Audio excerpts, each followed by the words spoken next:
જે રાજનૈતિક રાજનૈતિક વ્યક્તિઓ છે, જે નેતાઓ છે, વોટની જરૂર હોય જ છે.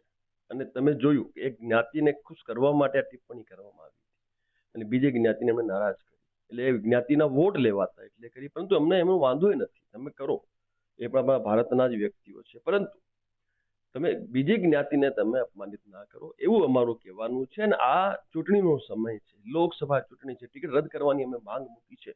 એટલે જ આજે સમાજના વચ્ચે આવી અને માફી માંગી છે રૂપાલાજીએ, એ આપણે જોઈ જ ચૂક્યા છીએ. દુઃખ એ વાતનું છે કે આક્રોશ સમાજમાં છે, વિરોધ સામાજિક સંગઠનો કરી રહ્યા છે અને માફી માંગવામાં આવી રહી છે કોના જોડે? રાજકીય, જે અમારા સામાજિક આગેવાનો એમની જોડે શરૂઆતમાં.